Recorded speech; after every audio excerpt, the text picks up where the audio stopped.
Encourage பண்ணாத. ஆமா. டேய் பேர் கண்டிப்பா சொல்லணும். வணக்கங்கம்மா. வணக்கங்க.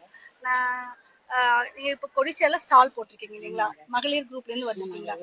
உங்களுடைய எதுக்கு நீங்க வந்திருக்கீங்க? உங்க பேரு, ஊரு எல்லாமே சொல்லுங்க. எங்க பேர் லட்சுமி மேடம். நாங்க ராணிப்பேட்டைக்கு வந்துக்கிறோம். சுதை குழு மூலியமாக நாங்க காட்டன் சாரி எல்லாம் தயார் பண்றோம். சரிங்க. மூலியமா எல்லாருக்கும் விரும்பப்படுவோம். சுய உதவிக்குழு மூலமா நீங்க சேல்ஸ் பண்றீங்க. உற்பத்தி பண்ணி சேல்ஸ். உற்பத்தி யார் பண்றா? நீங்க தானே? அதாவது உங்க பேரு என்ன? லட்சுமி. லட்சுமி மேம் வந்து அவங்க உற்பத்தி பண்றாங்க. நீங்க தானே உற்பத்தி பண்றீங்க? ஆமா, சொல்லுங்க. உற்பத்தி பண்ற சேலையை பத்தி நீங்க தானே சொல்ல முடியும். அதோட சொல்லுங்க. உங்களுக்கு இதுல என்ன நீங்க உற்பத்தி பண்ற என்ன சாரி உங்களுக்கு பிடிச்சிருக்கு அத பத்தி ஏதாவது சொல்லுங்க. இதுல காட்டன் சாரி. சொல்லுங்க. காட்டன் சாரி, சில்க் சாரி எல்லாம் பண்றோம். சில்க் சாரி எல்லாம் பண்றீங்க. சரிங்களா? இது இந்த காட்டன் சாரி பேர் என்னங்க? Nagari cotton. Nagari cotton madam. மகிழ காட்டன். நகரி காட்டன். நீங்க சொல்லுங்க. சொல்லுங்க. ராணிப்பேட்டை மாவட்டம் அரக்கோணம் மட்டும் செந்தூர் ஊராட்சியிலிருந்து செந்தூரப்பு மகளிர் சுய உதவிக்குழு மூலமாக இந்த காட்டன் சாரி, சில்க் சாரிலாம் தயார் பண்றோம். குழுவில் 12 மெம்பர் இருக்காங்க. அவங்க மூலமா குழுவா சேர்ந்து உற்பத்தி பண்ணி சேல்ஸுக்காக வந்திருக்கோம். ஒவ்வொரு ஹெட் குவார்டர்ஸ் சாராஸ் போடும்போது அங்கே எங்களுடைய ப்ரொடக்ஷனை வெளிப்படுத்தி சேல்ஸ் பண்ணுவோம். அதன் மூலம் எங்கள் குழு வளர்ச்சி அடையும். ஸோ இவங்களே உற்பத்தியும் பண்றாங்க. அதாவது இவங்களே உற்பத்தி பண்றாங்க. அவங்க என்ன சொல்றாங்கன்னா அவங்க செந்தூர் பூ அப்படின்னு சொல்லி, அதாவது அந்த குழு செய்து கவர்மெண்ட் மூலியமா வந்திருக்காங்க.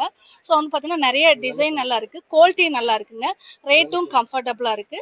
ஸோ அந்த ஸ்டாலுக்கு வரவங்க தயவு செய்து அதாவது என்ன சொல்ற வெக்கேஷன் டைமுங்க, இந்த டைம்ல வந்து பாத்தீங்கன்னா கம்மி பட்ஜெட்டுக்கு நமக்கு வந்து பாத்தீங்க அப்படின்னா கோயம்புத்தூருக்காக வந்து இவங்க போட்டிருக்காங்க. ஸோ வந்து நேர்ல வந்து பார்த்து உங்களுக்கு பிடிச்ச டிசைன்ல கம்மியான ரேட்ல வாங்கிக்கோங்க. இந்த மாதிரி தயார் பண்றோம். முதல்ல இந்த மாதிரி தயார் பண்றோம் ப்ளைனா. சரிங்க. முதல்ல இந்த மாதிரி ப்ளைனா தயார் பண்ணுவோம். அதுக்கு அடுத்த மூமெண்ட்ல அதே சாரி தான் இது, சேம் சாரி. அதுக்கு மதிப்பூட்டு செய்து கலர் கொடுத்து பிரிண்டிங் டையிங் பண்ணுவோம். டையிங் இதே சாரி தான். Same sorry.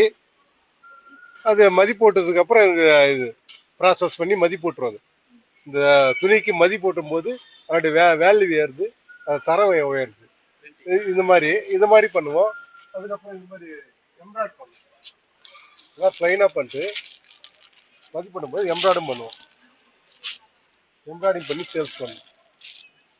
ஒரு சாதா துணி இது நெசவு, இது பிரிண்டிங் பண்ணுவோம், எம்ப்ராய்டிங் பண்ணுவோம். இது மாதிரி பல விதமான மதிப்பு அந்த துணிக்கு மதிப்பு ஊட்டி சந்தைக்கு உட்படுத்துவோம். சந்தையில் இதனுடைய வேல்யூ நல்லா இருக்கும், தரமாக இருக்கும். இதில் இதை நம்பி 12 மெம்பருங்க 12 குடும்பம் பழகுது. ஸோ இதை நம்பி 12 குடும்பம் பிழைக்குதுன்றாங்க. அவங்க சொன்னதெல்லாம் பார்த்தீங்களா? ஃபர்ஸ்ட் இதுலேருந்து அவங்களுக்கு ஒரு டிசைன் கொடுத்து இதுக்கு ஒரு வேல்யூ கொடுக்குறாங்க. அது மாதிரி எம்ப்ராய்டரி டிசைன் பண்ணுறாங்க. இதை விட அவங்க ரேட்டு கம்ஃபர்டபுளாக கொடுக்குறாங்க. நேரடி தறியிலேருந்து நேரடி சேல்ஸ்னால ஆமாம். அப்போ அதாவது பார்த்துக்கோங்க, சீக்கிரமாக வாங்க. கொடிசியால எத்தனை ஸ்டாலுங்க நம்மளுக்கு? 29வது ஸ்டால்ஸ். சரிங்களா? வாங்க. ராணிப்பேட்டை மாவட்டத்திலேருந்து கோயம்புத்தூர்ல கொடிசியால நமக்காக அவங்க சொந்த தறியிலேருந்து கொண்டு வந்து நமக்காக கொண்டு வராங்க.